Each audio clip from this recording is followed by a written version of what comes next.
NTR Neel cinema shooting పై కొన్నాళ్లుగా rumours నడుస్తూనే ఉన్నాయి. లుక్ విషయంలో హీరో, డైరెక్టర్ కి మధ్య విభేదాలొచ్చాయని, అందుకే షెడ్యూల్ క్యాన్సిల్ అయిందంటూ రూమర్స్ స్ప్రెడ్ అయ్యాయి. అయితే ఇవన్నీ అబద్ధమని, కేవలం షెడ్యూల్స్ కి మధ్య తీసుకున్న చిన్న ప్రిపరేషన్ గ్యాప్ మాత్రమేనని నిర్మాణ సంస్థ ఫ్యాన్స్ కి ఫుల్ క్లారిటీ ఇచ్చేసింది. ఎలాంటి అవాంతరాలు లేకుండా ఈ high voltage action entertainer shooting చాలా సాఫీగా సాగిపోతోందని మేకర్స్ స్పష్టం చేస్తూ రూమర్స్ కి ఫుల్ స్టాప్ పెట్టేశారు. అనవసరమైన వార్తల్ని అస్సలు నమ్మొద్దని అభిమానులకు సూచిస్తూనే నీల్ మార్క్ ఎలివేషన్స్ తో ఈ సినిమా నెక్స్ట్ లెవెల్లో ఉండబోతోందని గట్టిగానే హింటిచ్చేశారు. కేజీఎఫ్, సలార్ లాంటి సెన్సేషనల్ హిట్స్ తరువాత ఈసారి ఏకంగా ఇంటర్నేషనల్ డ్రగ్ మాఫియా బ్యాక్డ్రాప్ తో అద్దరిపోయే యాక్షన్ ప్లాన్ చేస్తున్నారు ప్రశాంత్ నీల్.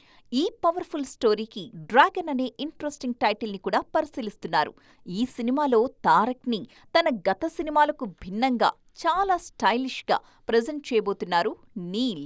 పాన్ ఇండియా లెవెల్లో తెరకెక్కుతున్న ఈ సినిమాలో ఎన్టీఆర్ సరసన రుక్మిణి వసంత్ హీరోయిన్ గా నటిస్తున్నారు.